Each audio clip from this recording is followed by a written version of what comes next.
Bienvenue dans le podcast des épaulettes, entrepreneuriat et féminisme. Nous, c'est Lisiane et Alison, fondatrice et associée des épaulettes.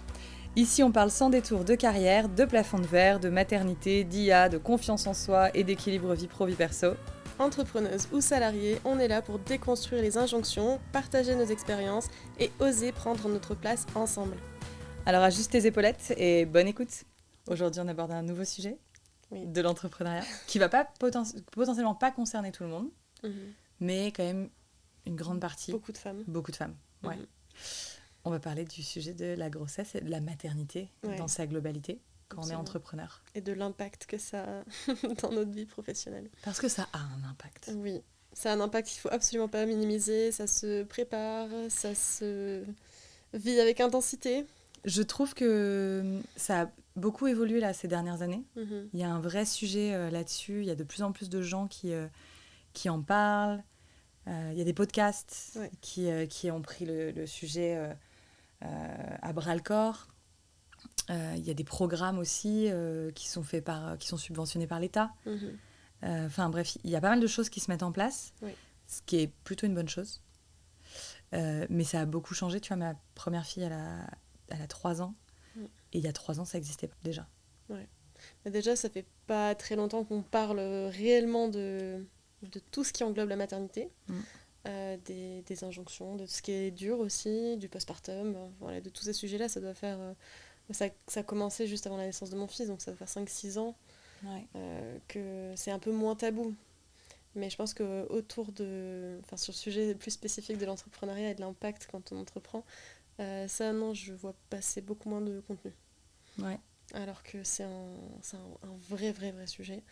Est-ce que tu veux peut-être toi nous partager l'expérience que tu as eue du coup avec ta première grossesse, l'arrivée de ta fille?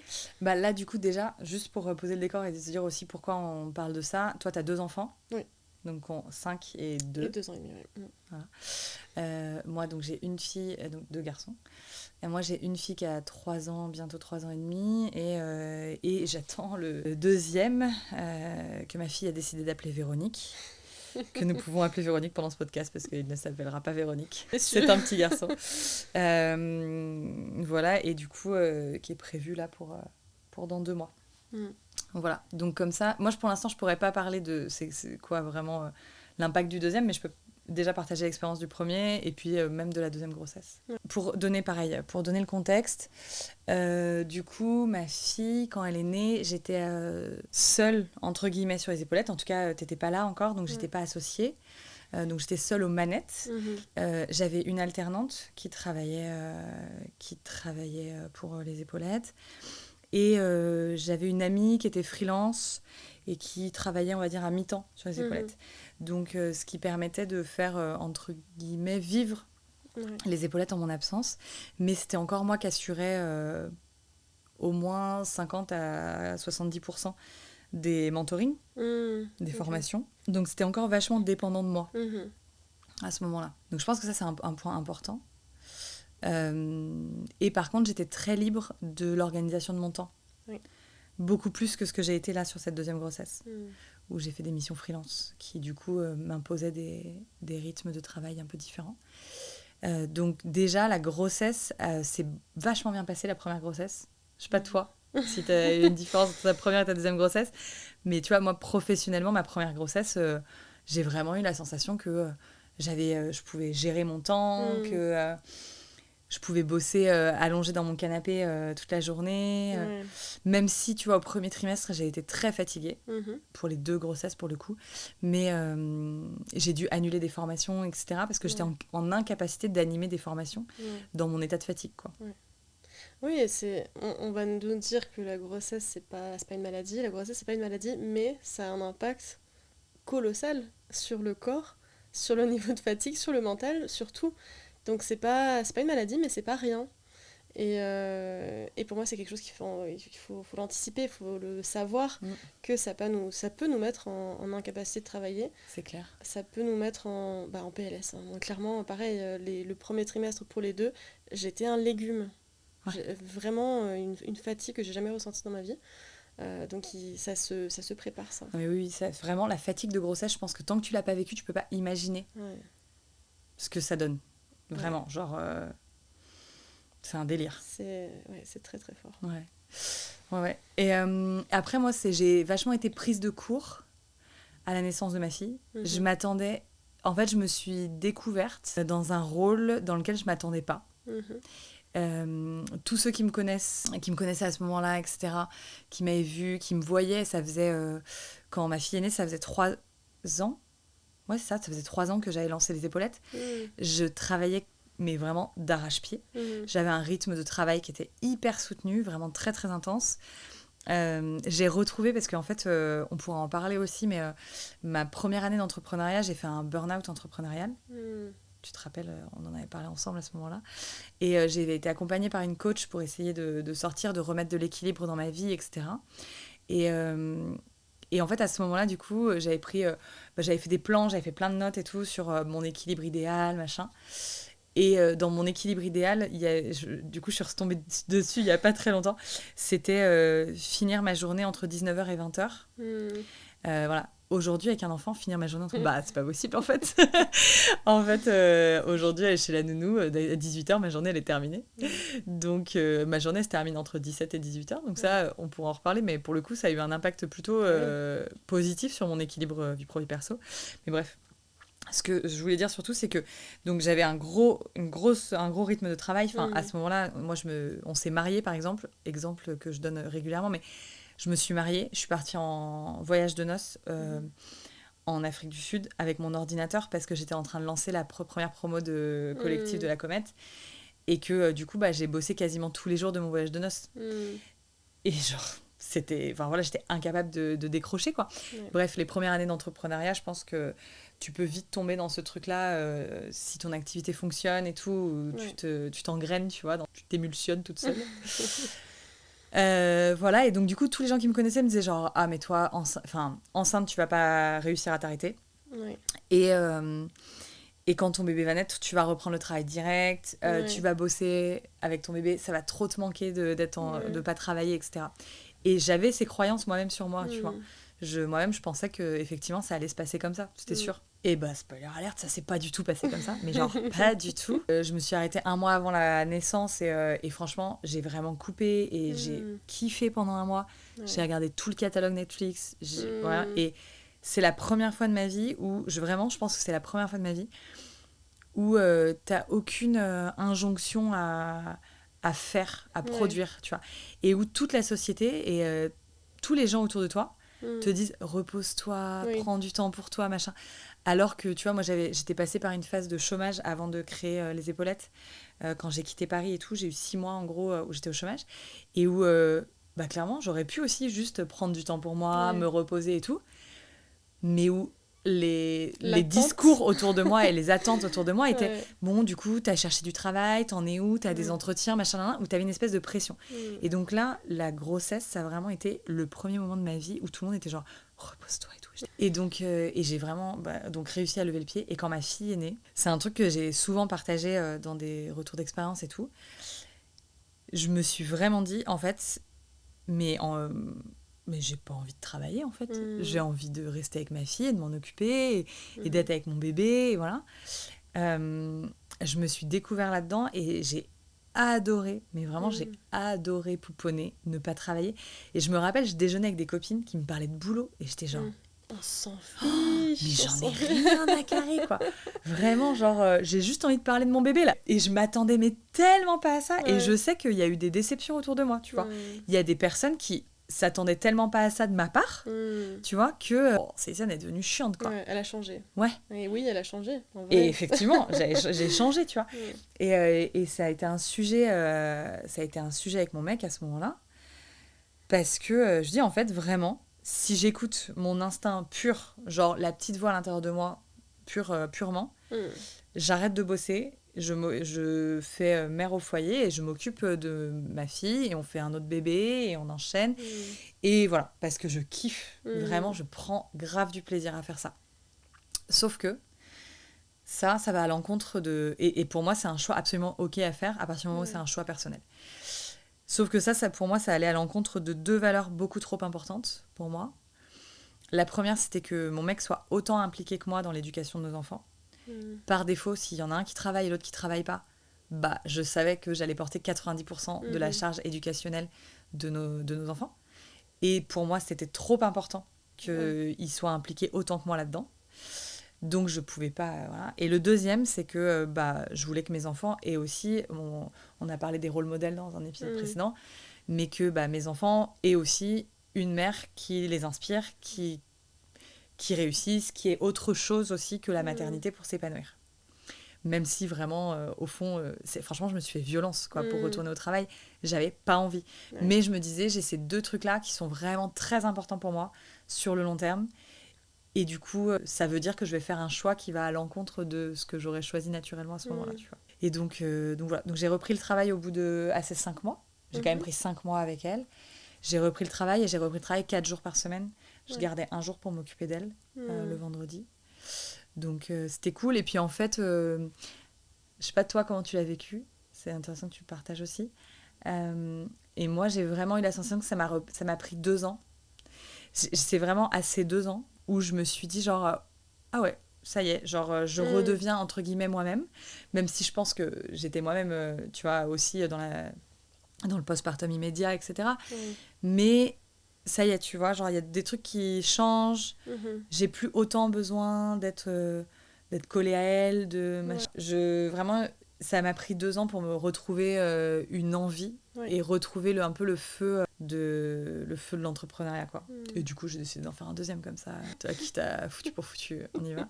Non, mais tu vois, on en avait parlé ensemble avant que je lance le projet d'avoir un deuxième, où je te disais, genre, en fait, je retrouve le feu. J'ai envie de me relancer, voilà. J'ai envie de me remettre à fond dedans. Mais du coup, maintenant, je sais que je veux un deuxième enfant et je sais que je vais repasser par ces étapes-là.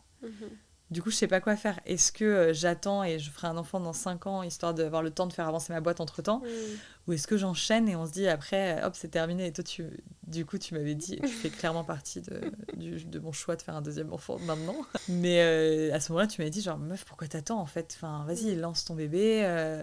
Et puis... il n'y a pas de bon moment. Il n'y a pas de bon moment, voilà. Et bref, donc, ouais. Donc ça, c'est ma partie expérience émotionnelle, on va dire. C'est un changement presque identitaire, au final. Parce qu'avant d'être maman, t'as pas cette identité de maman. Et tu peux pas savoir ce que ça va te faire, tu vois. Enfin, je respecte tout... Enfin, tu vois, j'ai des copines, là, qui meurent d'envie de reprendre le travail quand elles sont en congé mat, reprennent au bout de 2 mois. Voilà, bah... fine, quoi, en fait. C'est absolument OK. Je pense qu'il n'y a pas de règle, tu vois. Il n'y a pas de... c'est comme ça que t'es censé le vivre ou c'est comme ça que t'es censé le vivre. C'est juste... Mais par contre, tu peux pas savoir à l'avance. Tu peux pas savoir avant de rencontrer ton bébé. Tu peux penser savoir. Ouais, mais vraiment, moi, j'avais la certitude. Hein, j'avais des croyances hyper fortes là-dessus. J'étais sûre de moi hein, que j'allais être... Et je pense que l'inverse peut être vrai aussi. On peut se projeter en mode je vais faire un congé parental, je vais rester 2 ans auprès de mon enfant et finalement, après 6 mois, 1 an, l'envie de travailler, un travail rémunéré, hein, parce que s'occuper d'un enfant c'est le travail, mais l'envie d'un travail rémunéré est là et du coup ça change les plans. Mais c'est pas évident en plus de jongler avec cette incertitude parce qu'on sait que trouver un moyen de garde, c'est compliqué, on est obligé de s'engager en fait avant même de savoir réellement ce qui va nous attirer, qu'on va être porté. Globalement, la maternité, c'est genre vivre dans l'incertitude quand même. Tout le temps. Tu sais pas...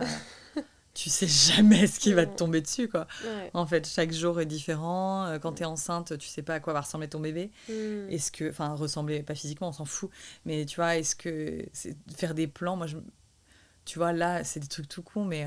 se dire, je sais pas, est-ce que je vais avoir un bébé qui va supporter la voiture parce que, en fait, 2 ou 3 mois après la naissance, j'ai prévu d'aller à tel endroit, ça demande de faire 5 heures de voiture, mais si j'ai un bébé qui supporte pas la voiture, qui hurle pendant 5 heures, est-ce que j'y vais, tu vois? Et en fait, ça, je peux pas le savoir, il est pas né, j'en sais rien. Tu rentres dans ce truc-là, faut vivre avec l'incertitude, tu sais jamais c'est ça. De quoi ce sera fait, quoi. Ouais. Toi, comment tu l'as vécu? Est-ce que ça a eu un impact, tu vois, émotionnellement sur ta... toi, ça a eu un impact fort, c'est que déjà, le fait d'avoir un enfant, ça t'a poussé à entreprendre. Oui, parce que moi, quand je suis tombée enceinte, la première fois, j'étais salariée. Et j'avais un poste incroyable. J'étais responsable marketing dans une start-up. avec une petite équipe, j'étais passionnée par mon travail. Et quand je suis tombée enceinte, j'ai eu cet effet, un peu comme toi, à la naissance de ta fille. Moi, ça me l'a fait vraiment, quand j'ai su que j'étais enceinte, de replacer le curseur. Et soudainement, j'ai eu l'impression que mon travail était insignifiant. Alors qu'une semaine avant, j'étais super épanouie. Voilà. Et du jour au lendemain, j'étais là en mode, mais pourquoi je fais ce que je fais? En fait, ça me paraissait tellement petit par rapport à donner la vie, avoir un enfant qui rentre dans sa vie, que ça a été vraiment un déclic direct dès que je suis que j'étais enceinte. Et donc très rapidement, j'ai pris la décision de quitter la boîte parce que je savais que mon poste de l'époque n'était pas compatible avec ma vision, enfin ce que moi je voulais pour les premières semaines, les premiers mois avec bébé, ou ce que je pensais savoir vouloir, du coup, parce que ça peut bouger aussi. Et donc j'ai fait le choix de quitter la boîte à la fin de ma grossesse. Donc moi, par contre, j'étais salariée jusqu'à la fin de la grossesse. Et en fait, mon plan, c'était de rester avec bébé, globalement, de me remettre à mon compte et de faire des missions freelance pour des boîtes qui faisaient des choses qui avaient du sens, voilà, qui me parlaient. Pour qu'il y ait aussi le côté contribution éthique, etc. Et que j'ai un peu ce temps d'adaptation. Justement, on disait c'est pas évident de pas savoir, machin. Moi, je voulais pouvoir m'écouter et pouvoir dire je reprends X mois après ou je prends plus de temps, voilà, ajuster. Donc c'est ce que j'ai fait. J'ai commencé à faire des petites missions en freelance pendant les siestes, le soir. Voilà. Après, on a commencé un mode de garde, mais tranquille. C'était juste 2 jours par semaine. Et en fait, moi, j'ai eu la chance aussi d'avoir une asthmate qui le permettait, donc on a pu faire évoluer tranquillement le rythme. Mais ça, je dirais que sur le côté émotionnel, j'ai ressenti voilà, ce même déclic, ce même sentiment un peu de ce qui est important, ce qui n'est pas important. Et de me sentir avec mes projets, mon salariat, toute petite en fait, face à l'immensité de ce qui m'attendait. Donc ça a été assez puissant. Et après, moi, je me suis pas trop surprise. Je pense dans les premiers mois, les premières semaines, ça s'est passé à peu près comme je l'attendais. Mais assez vite, quand même, j'ai eu l'envie, pas de reprendre à temps plein, mais j'ai eu envie de faire autre chose. Donc je pense que je suis restée longtemps avec mon fils. Hein. Je crois il avait à peu près 1 an quand il a été mis en garde à temps complet. Avant ça, c'était des journées un peu à gauche à droite. Mais dès ces 2 mois, je pense, j'avais repris des missions, je faisais du freelancing, etc. Et ça me faisait du bien. Et c'était vraiment, je reconnais, j'ai conscience aussi que c'était un luxe d'avoir cette chance-là. En plus, moi, c'était un bébé pré-Covid, donc le papa était beaucoup en télétravail à cette époque-là. Donc en fait, pour nous, le Covid, en termes de timing, ça tombait bien. Parce qu'on était vraiment, on a vraiment pu avoir cette chance de tous les deux être là pour les premiers mois quasiment à part égale, quoi. Ouais. Donc ça, c'était top. Et après, le deuxième, l'anecdote du deuxième, c'est que j'ai su que j'étais enceinte la veille de l'entretien final de mon conjoint pour un poste à Madrid. Et donc, j'ai su que j'étais enceinte et la question c'était, qu'est-ce qu'on fait? Est-ce que je fais l'entretien? Est-ce qu'on va déménager à Madrid? Est-ce que tu veux accoucher en Espagne? Est-ce que... on a eu une période quand même d'inconfort plus. Et j'avais l'impression aussi comme toi que j'avais passé l'étape des 2 ans, que ça commençait à me stabiliser, que voilà, j'étais à fond dans mon activité. Vraiment, cette période-là, j'étais à fond dans mon activité. Et là, paf, déménagement potentiel à Madrid, paf, j'étais enceinte. Ouais, tout fait en même temps. De ouf. Et on s'est dit, on tente, on va voir, on le tente. Donc ça s'est goupillé, on est parti à Madrid, j'ai accouché en Espagne. Mais le contexte était particulier. Surtout quand c'était en 2022 qu'il y a eu un peu l'effondrement dans le secteur de la formation. Il y a une grosse baisse d'activité pour beaucoup d'organismes, dont le mien. Donc je me souviens, j'étais arrivée en Espagne dans un Airbnb, on n'avait même pas encore de logement, on cherchait un logement. Et l'après-midi, j'étais là à essayer à mettre en place des actions, à tester des choses pour essayer de sauver la boîte. Alors que je jonglais avec l'entrée à l'école du coup du grand, avec le déménagement, avec la grossesse, ça faisait beaucoup en même temps. Mais je l'ai fait et c'est passé. Et on est très content et avec le recul, je me dis que c'était le bon timing. Il n'y a pas de bon timing en fait. Du coup, c'était le bon. C'était le moins. Et puis, ouais, surtout qu'en plus, la grossesse du deuxième, c'est quand même différent. Ouais, bah moi, les deux, j'ai pas mal souffert, hein, j'avoue. J'avoue que les deux. Oui, par contre, du coup, le fait oui, que t'aies un enfant à gérer, c'est pas la même liberté de repos. Ouais, voilà. Moi, c'est pas tant, tu vois, c'est pas tant de souffrir. Enfin, clairement, j'ai de la chance, j'ai des grossesses qui se passent bien, je touche du bois, tu vois. J'ai pas de problème de santé et tout. Enfin, voilà, donc mes grossesses se passent bien. Mais par contre, justement, enfin, la deuxième grossesse, t'as pas le temps, en fait, de, tu vois. Là, notamment, un de mes seuls mots de grossesse, c'est que j'ai une sciatique un peu vénère. Et mon kiné me dit genre bah oui, bah faut que tu passes du temps allongé. J'étais genre quand bah ma première grossesse, j'étais allongée 70% du temps, tu vois. Là, quand est-ce que je peux m'allonger? Enfin, en plus, ce que je disais, tu vois, j'ai fait des missions freelance jusqu'à il y a encore quelques semaines. Il fallait que j'aille 2 jours par semaine au bureau. Il y avait du présentiel. J'anime des formations. Maintenant, avant, j'animais essentiellement des formations à distance parce que je faisais les formations B2C. Donc les formations pour les entrepreneuses. Maintenant, moi, je suis pour les épaulettes, je suis vraiment sur la partie formation pour les entreprises. Sauf que les formations des entreprises, c'est en présentiel. Donc j'anime des journées entières de formation en présentiel. Donc bon, là maintenant, je peux plus le cacher. Donc elle le voit, j'explique, je dis bah je vais être beaucoup assise aujourd'hui. Mais assise, c'est pas allongé encore. Assise, ça me fait mal à la sciatique. Donc voilà. Donc du coup, bref, je trouve que c'est beaucoup plus difficile. Et puis quand je rentre à la maison, je peux pas juste rentrer, m'allonger et checker Netflix, quoi. J'ai un gnome de 3 ans et demi là qui court partout et qu'il faut gérer. Même si on est 2 pour la gérer et il n'y a pas de sujet là-dessus. Mais ouais, je trouve que la deuxième grossesse, c'est vachement plus sportif. Et je m'attendais moins à ça. Pareil, tu vois. Enfin, moi, c'est des surprises. Ça aussi, c'est la maternité. C'est l'inconnu, l'incertitude et les surprises. C'est ça. Du parcours. C'est ça. Ouais. Bah, du coup, là, on a parlé de l'impact émotionnel tu vois, de la grossesse. Après, moi, je voulais qu'on parle aussi du sujet de l'impact financier. Ouais. Ça, c'est ta spécialité. C'est ma spécialité. Je sais pas si c'est ma spécialité, mais en tout cas, j'en parle souvent et assez librement parce que moi, je regrette qu'on m'en ait pas parlé, en fait.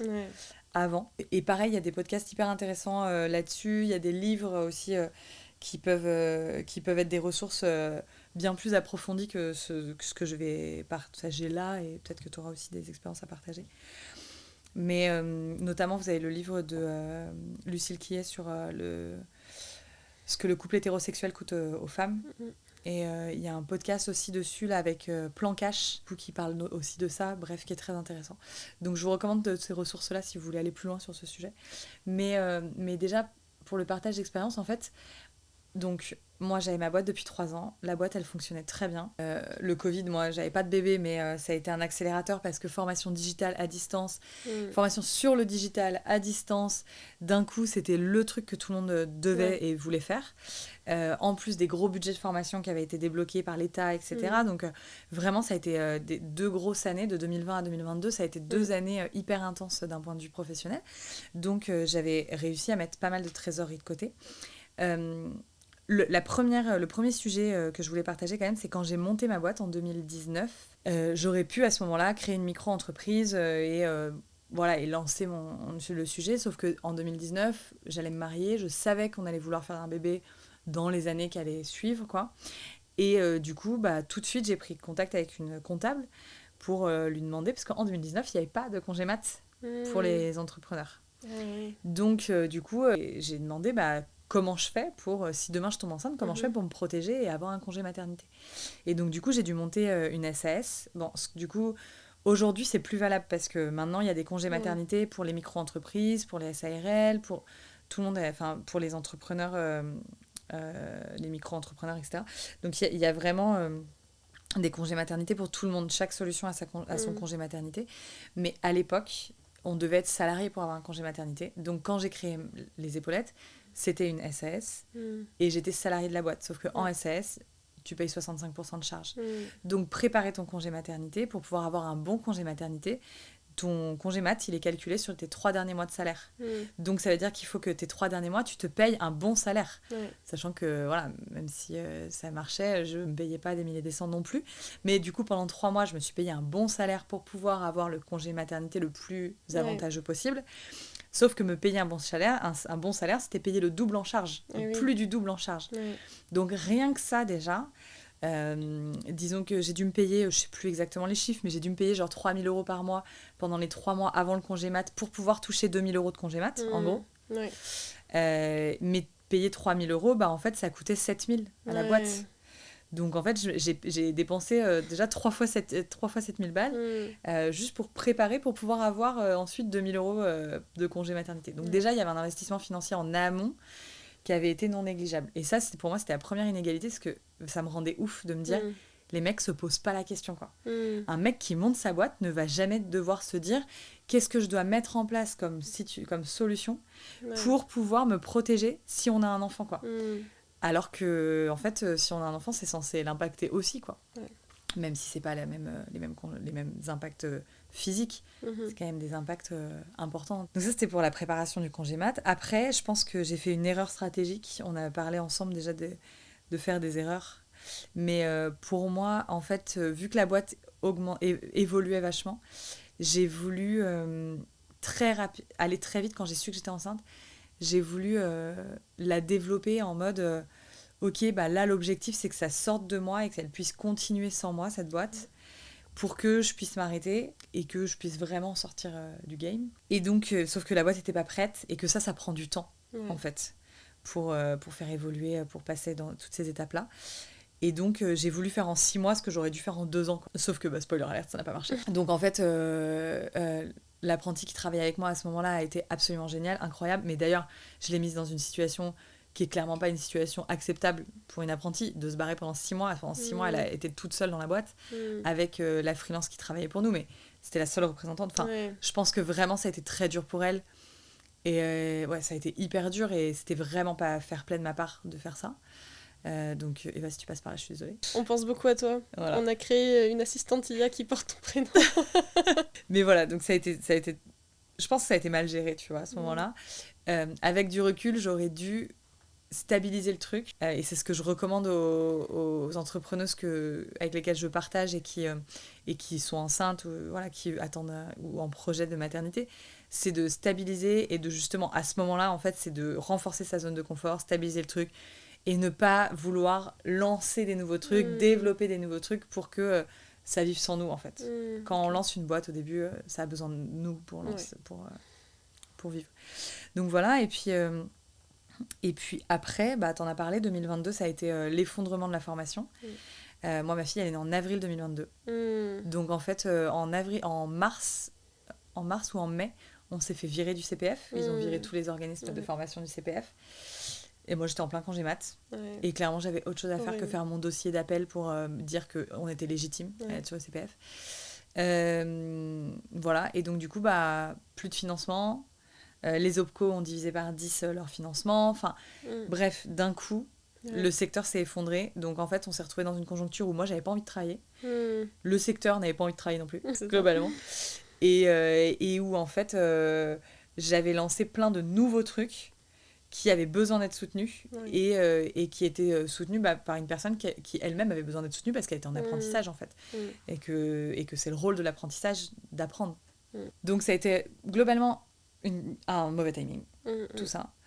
Et donc, j'ai repris le boulot en septembre et j'ai bossé 6 mois, jusqu'à, je crois que c'était jusqu'à février à peu près, donc un peu moins de 6 mois, à perte, globalement, vraiment. Genre, pas de clients, pas de chiffre d'affaires qui rentre, une motivation en berne, et vraiment, rien qui fonctionnait. Et en février, j'ai fait du coup ce que j'ai appelé mon auto-séminaire. Je me suis dit, j'ai besoin de réfléchir, j'ai pas d'espace mental pour le faire. J'ai besoin de sortir de chez moi et d'aller réfléchir à tout ça et de poser les choses pour me rendre compte de ça. Et je me rappelle, mon mec m'a dit à ce moment-là, mais est-ce que vraiment t'as besoin de partir de la maison pour faire ça ? J'étais genre, oui. Oh oui. Et donc, je me suis pris un hôtel pas très loin, un hôtel à Cannes. Et je suis partie toute seule. Pendant 2 jours à Cannes. J'étais la pire de mes clientes, franchement, à ce moment-là. Je me rappelle que le jour où je devais partir, donc j'avais prévu 2 jours en mode je me retrouve avec moi-même, je vais regarder où j'en suis, voir un peu quelles sont les suites et tout, mais j'avais tellement peur de voir la vérité en face parce que je savais que j'étais dans la merde. Et c'est dur de te mettre la tête dans le caca, tu vois, volontairement. C'est clair. Donc vraiment, c'était chaud. Et en fait, vraiment, genre, j'ai procrastiné pour ne pas partir.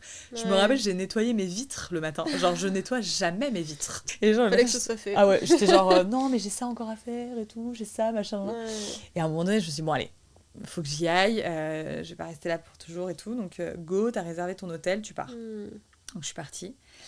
Et le premier jour, j'ai passé... D'ailleurs, si y en a qui se sentent dans cette étape-là, j'ai créé un template qui est en libre accès et qui permet de faire tous les exercices que j'ai mis en place pendant cet auto-séminaire. Parce que du coup, vu que quand même... Moi, j'ai l'habitude d'accompagner des femmes à faire ce genre d'exercice sur elles-mêmes et tout. Donc, c'était plus facile pour moi. Je savais par quel exercice j'allais faire avec moi-même, quoi. Et du coup, j'ai commencé par faire un état des lieux.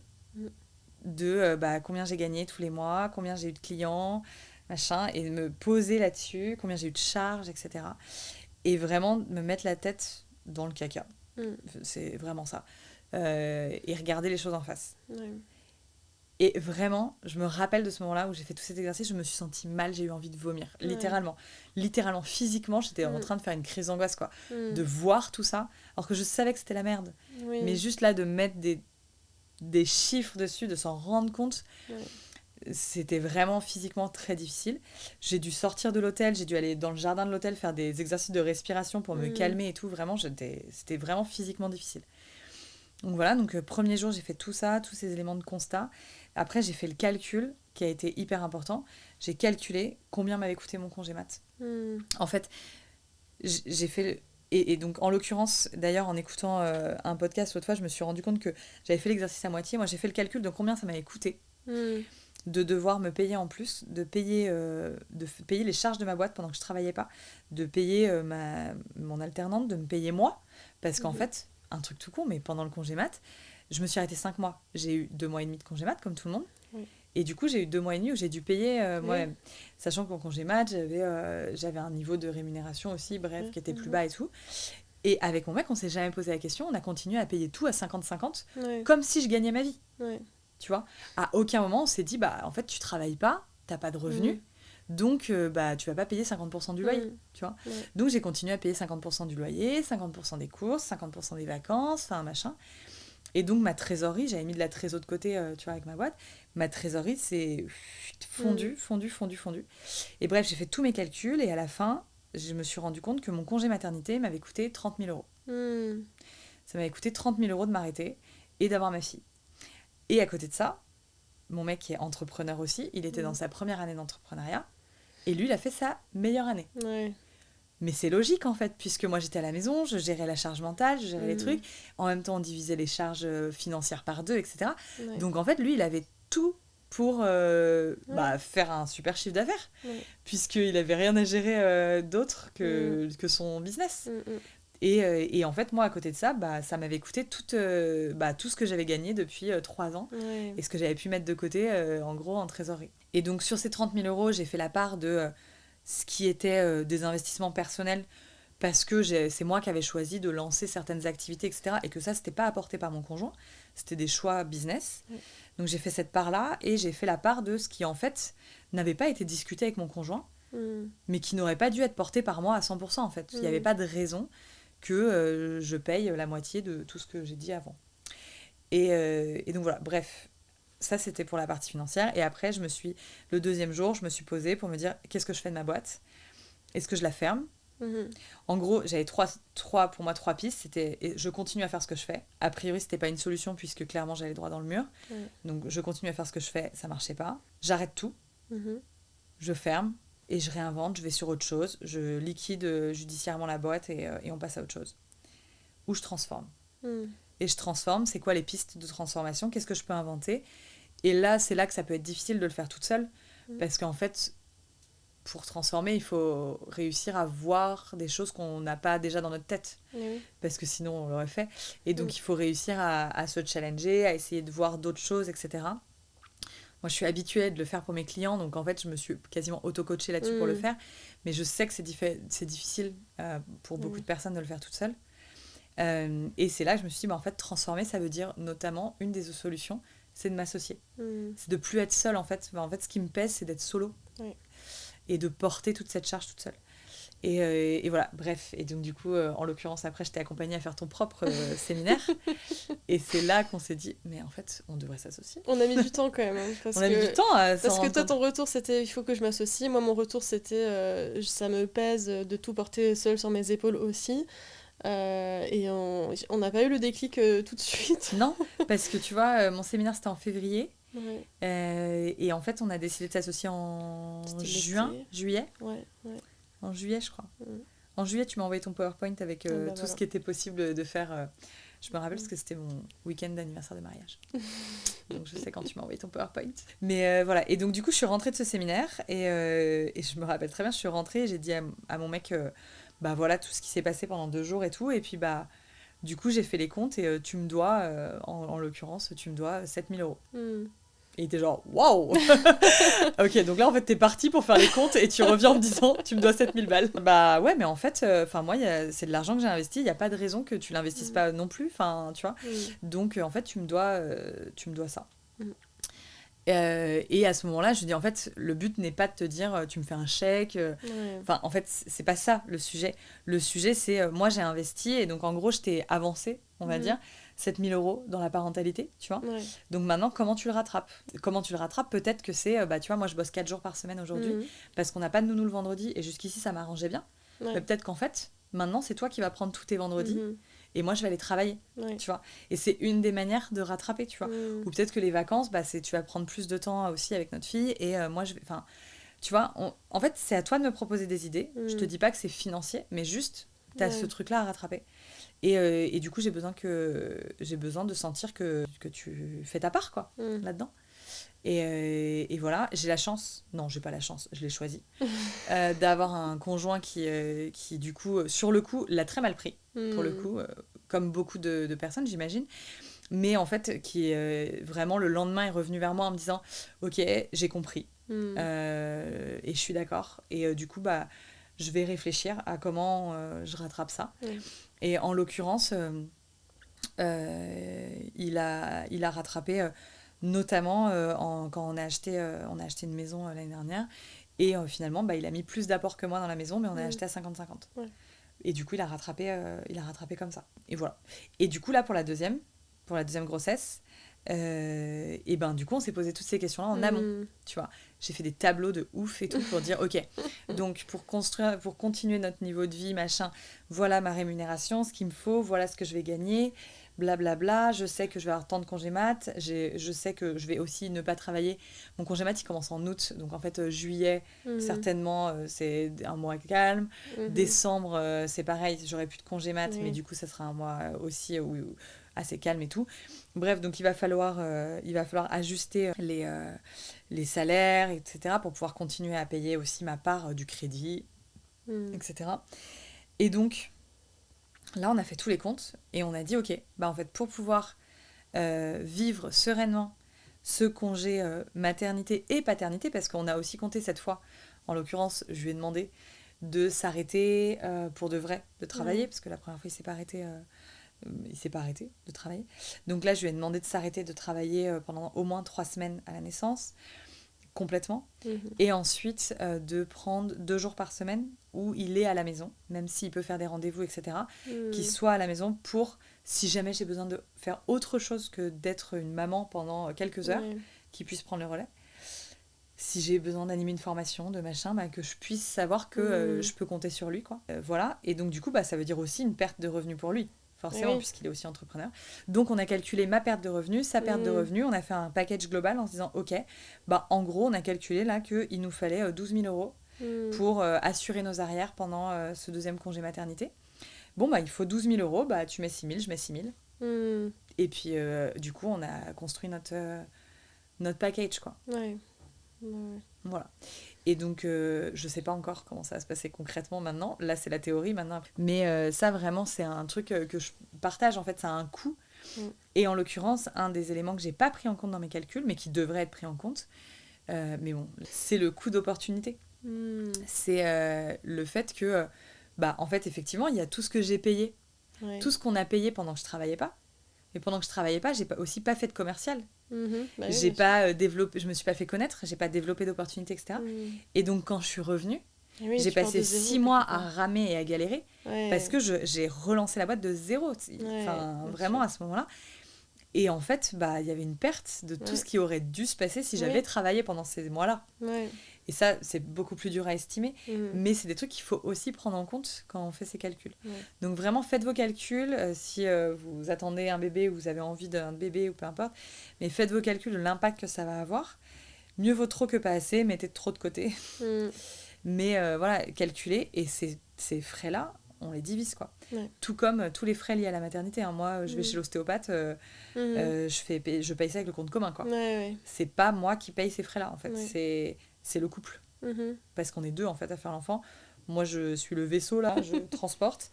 Mais du coup, C'est un il paye la projet moitié, commun. quoi. C'est un projet commun. Mhm. Oui, on se poserait pas la question si c'était une construction de maison, si c'était autre chose.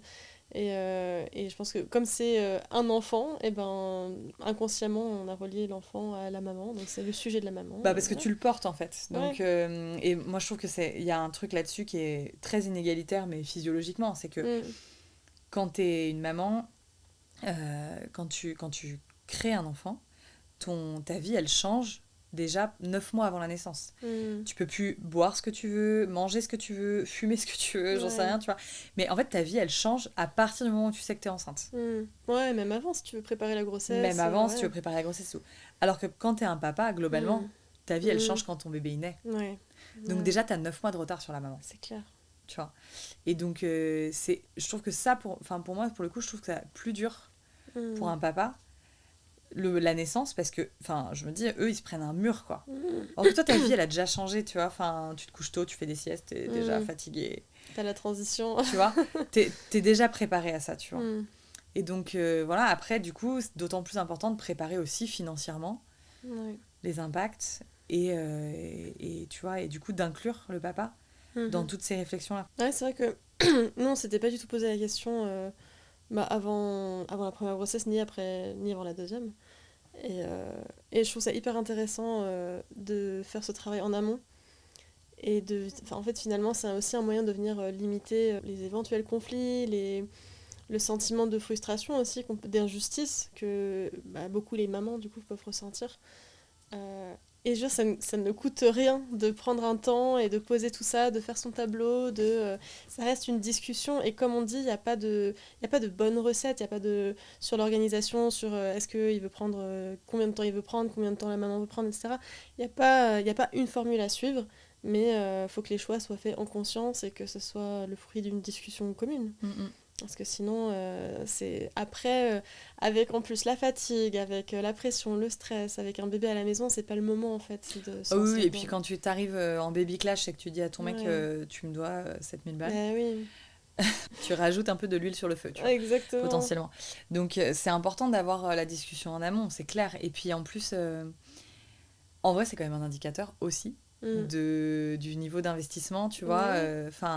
Si le futur papa n'est pas ouvert à ça, attention. C'est un signal. C'est un signal. C'est un signal sur la répartition de la charge qu'il va y avoir après, tu vois. Et après, et c'est hyper important aussi, je pense à dire, c'est que nous, on est dans un couple aussi où on a globalement le même niveau de rémunération. On a toujours eu les mêmes niveaux de salaire, etc. Je pense que les calculs se font aussi différemment si ton mari gagne 2 fois plus que toi ou que tu gagnes 2 fois plus que lui. Tu vois. Clairement, il faut aussi faire les calculs en fonction aussi du prorata de ce que tu gagnes, etc. Nous, on est à 50-50, mais parce qu'on a toujours gagné et on gagne la même chose. Oui, c'est vrai que c'est important de le préciser parce que la plupart des couples se tournent sans trop se poser la question vers le 50-50. Mais concrètement, moi, chez les personnes que j'accompagne, il y a beaucoup de configurations où l'homme gagne plus que la femme. Et ça ne les empêche pas d'être sur un modèle 50-50 alors que du coup ce sont des femmes qui déjà gagnent moins et qui en plus ont tendance à gérer beaucoup plus investir beaucoup plus de temps dans la gestion du foyer, c'est le parent de référence lorsqu'il faut aller chercher les enfants à l'école, quand il y a des maladies, des vacances, etc. Et donc moi j'aime bien les accompagner en douceur, justement en posant tout ça avec des chiffres, avec des tableaux, en leur disant en fait là si vraiment on regarde, tu n'as que X semaines dans l'année, X heures dans l'année pour travailler sur toi, ton entreprise, ton projet. C'est pas un temps plein, c'est pas pareil que... c'est clair. Voilà. Il faut le prendre en compte et du coup ajuster les contributions. Et en fait, quand tu le poses, ça paraît logique. Mais si tu fais pas ce travail préalable de voir la vérité en face, un peu mettre le nez dans le caca aussi, et ben, tu peux pas te douter qu'il y a de tels écarts. Et vraiment, il y en a plein qui se font avoir. Et je pense que c'est important de le... Tu vois, même... Tu vois, moi, je l'ai fait seule et je suis arrivée après avec mes résultats. Mais de le faire à deux, en fait, dès le départ, tu vois. Se dire... ok, en fait, c'est quoi l'impact, quoi ? Qu'est-ce qui va se passer et comment on gère cet impact-là, tu vois ? Parce que, en fait, des solutions, il y en a plein. Vraiment, il y en a plein. Enfin, je pense à des potes aussi où, en l'occurrence, c'est elle qui a un job stable, salarié, qui gagne le plus. Et c'est lui qui a un job plus... lui, il était dans la restauration, donc il a un job un peu plus instable, voilà. Du coup, quand ils en ont parlé... Ils ont eu un bébé, ils en ont parlé, ils se sont organisés ensemble. La solution, c'est que en fait, c'est lui qui a gardé le petit. Et elle était OK avec ça, de reprendre le travail. Et en fait, pendant les 6 ou 9 premiers mois de vie du petit, il n'a pas été à la crèche parce que c'était papa qui gardait. Et en fait, c'est papa qui est devenu la référence. Et c'est elle qui portait les revenus du foyer, quoi.